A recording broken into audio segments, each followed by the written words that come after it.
కృష్ణం వందే జగద్గురుం. జై శ్రీకృష్ణ. ఈ వీడియో చూసే ముందు ఒక లైక్ కొట్టి జై శ్రీరామ్ కామెంట్ చేయండి. పక్కింటివారి ఎదురింటివారి దిష్టి మనపై పడకుండా చేయవలసిన పనులు.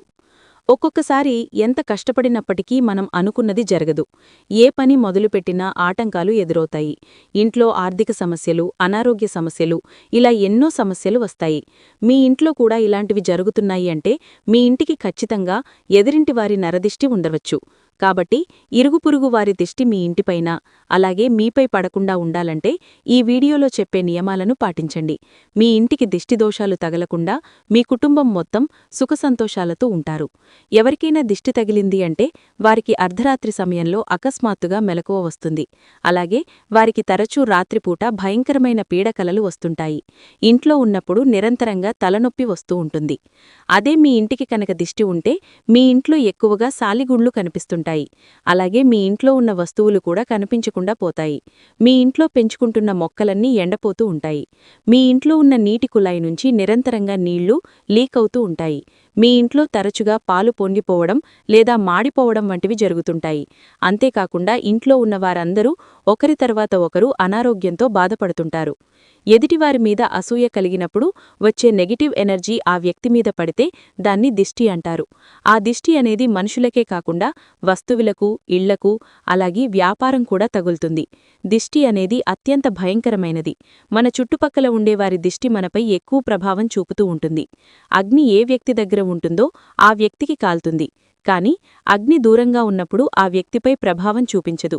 ఈ విధంగా ప్రతిరోజూ మన చుట్టుపక్కల ఉండేవారు దిష్టి వలన మన జీవితంలో సమస్యలు రావడం, అనారోగ్య సమస్యలు రావడం, అప్పుల బాధలు పెరగడం, జీవితంలో పతనం కావడం జరుగుతూ ఉంటుంది.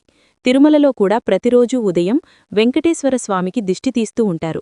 ఎందుకంటే భక్తుల చూపు వలన కలియుగ దైవమైన వెంకటేశ్వర స్వామికి కూడా దిష్టి తగులుతుందని, అందుకోసం ప్రతిరోజూ ఉదయం తిరుమల వెంకటేశ్వర స్వామికి దిష్టి తీస్తూ ఉంటారు. ఈ ప్రకారం చూస్తే మానవుడి దిష్టి ఎంత ప్రమాదకరమో చెప్పవచ్చు. సాధారణంగా మన చుట్టూ ఉండేవారు మనపై రెండు అభిప్రాయాలను కలిగి ఉంటారు. ఒకటి మంచి అభిప్రాయం, మరొకటి చెడు అభిప్రాయం. ఈ చెడు అభిప్రాయం కలిగిన వ్యక్తులు మన చుట్టుపక్కల ఉండడం వలన మనపై వారు దేశాన్ని కలిగి ఉంటారు. కావున వారు మనకి ఎటువంటి మంచి జరిగినా, మంచి పేరు వస్తున్నా, మంచి వస్తువులు కొనుక్కున్నా, ఇలా మనం అనేక రకాలుగా బాగుపడుతూ ఉంటే అది సహించలేక మనపై వారు చెడు దృష్టిని పెడుతూ ఉంటారు. దీనివలన లేనిపోని సమస్యలు మనకు ఎదురవుతూ ఉంటాయి. మన చుట్టుపక్కల ఉండేవారు దిష్టి మరింత తీవ్ర స్వభావాన్ని చూపిస్తూ ఉంటుంది. ఎందుకంటే వారు తరచుగా మనకు కనిపిస్తూ ఉంటారు. మన జీవితాలను, మనం చేసే ప్రతి పనులను గమనిస్తూ ఉంటారు కనుక వారి దిష్టి మరింత తీవ్ర స్వభావాన్ని చూపిస్తూ ఉంటుంది. ఈ దిష్టిని పూర్తిగా తొలగించుకోవడానికి కొన్ని శక్తివంతమైన పరిహారాలు మనకు శాస్త్రాలలో విధించటం జరిగింది. అయితే ఈ పరిహారాలను ప్రతి ఒక్కరూ కూడా చాలా తేలికగా చేసుకోవచ్చు. ముందుగా ఈ దిష్టిని గడపలోకి అడుగు పెట్టకుండా బయటే దాన్ని తిప్పికొట్టే ఒక శక్తివంతమైన పరిహారాన్ని ఇప్పుడు మనం తెలుసుకుందాం. ఆ తర్వాత మనపై దిష్టి పడకుండా ఉండే పరిహారాన్ని కూడా ఈ వీడియో ద్వారా ఇప్పుడు తెలుసుకుందాం.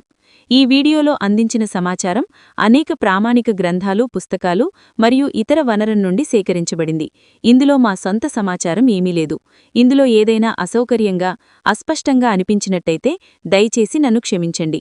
అలాగే ఈ వీడియోకి ఒక లైక్ కొట్టి జై శ్రీకృష్ణ అని కామెంట్ చేయండి. మొదటి పరిహారం మన ఇంటిని రక్షిస్తుంది. ముందుగా మన ఇంటిపై దిష్టి పడకుండా చూసుకోవడం ముఖ్యం. మన ఇల్లు బాగుంటేనే అందులో సుఖంగా జీవించగలం.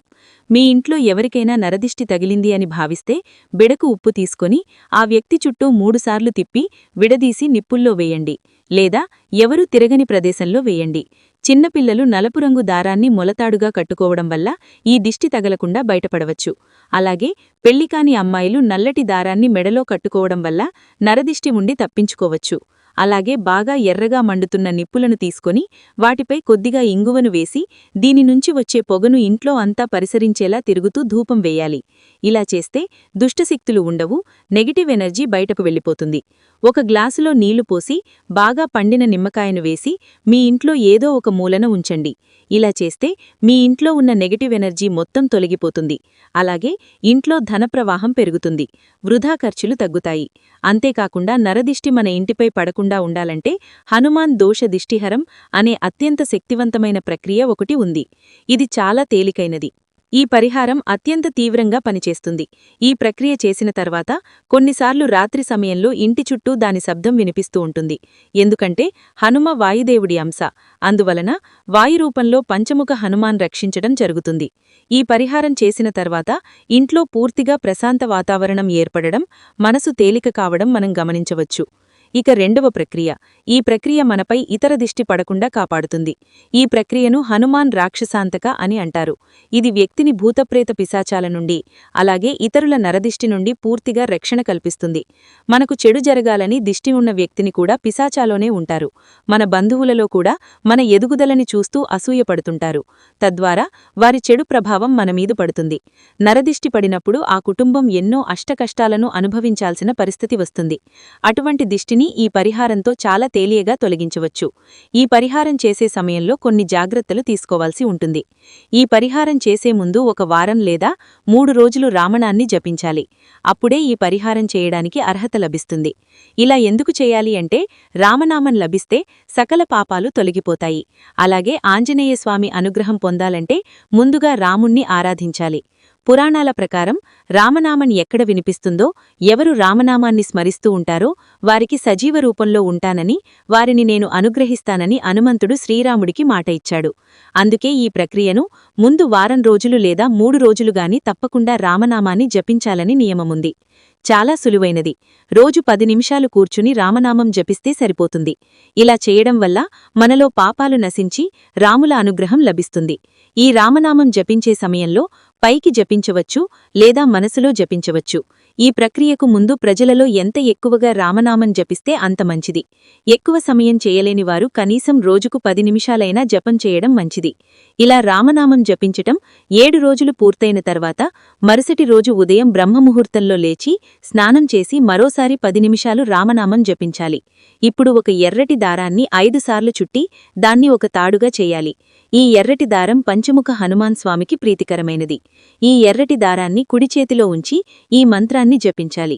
మహాబలాయ వీరాయ శత్రువున్నాశాయ నాశాయ అనే మంత్రాన్ని 12 సార్లు జపించాలి. తరువాత ఆ దారాన్ని కుడిచేతికి కట్టుకోవాలి. లేదా మగవారు తమ మొలతాడుకు, ఆడవారు తన మెడలో ఉన్న తాళికి ఈ దారాన్ని కట్టుకోవచ్చు.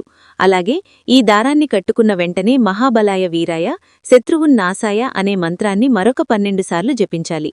ఈ దారాన్ని కట్టుకున్న తర్వాత ఆ రోజు ఇంటి నుండి బయటకు వెళ్లకూడదు. ఆ దారాన్ని వాయుపుత్రాస్త్రం అని అంటారు.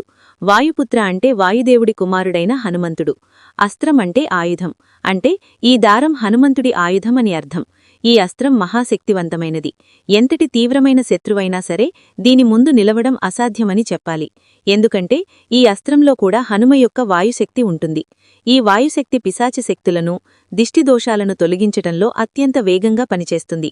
ఇతరుల చెడు దృష్టి మనపై పడకుండా ఇది మనకు పూర్తి రక్షణ కల్పిస్తుంది. ఈ తాడును కేవలం ఎర్రటి దారంతో మాత్రమే చేయాలి. అలాగే నరదిష్టి దోషాలు పోవడానికి ఇంటి గుమ్మం ముందు గుమ్మడికాయను కట్టుకోవాలి. ముఖ్యంగా అమావాస్య రోజున ఇంటి ముందు గుమ్మడికాయను కట్టితే చాలా మంచిది. అలా వీలుకాని వారు బుధవారం కాని శనివారం కాని ఇంటి ముందు గుమ్మడికాయను కట్టినా మంచి ఫలితం ఉంటుంది. పండితులు చెబుతున్నారు. ఇంట్లో ఎవరైనా ఏడుస్తూ ఉంటే వారి ఇంట్లో దరిద్రదేవత అష్టవేసుకుని కూర్చుంటుంది.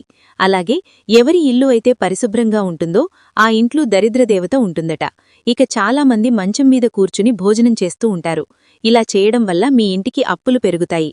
నిలిచిపోయిన పనులు పూర్తి కావాలంటే ఆ ఇంటి యజమాని నిమ్మకాయతో దిష్టి తీయాలి. ఒక నిమ్మకాయను తీసుకొని ఇంటి యజమాని చుట్టూ 7 సార్లు తిప్పి ఆ నిమ్మకాయను విసిరేయండి.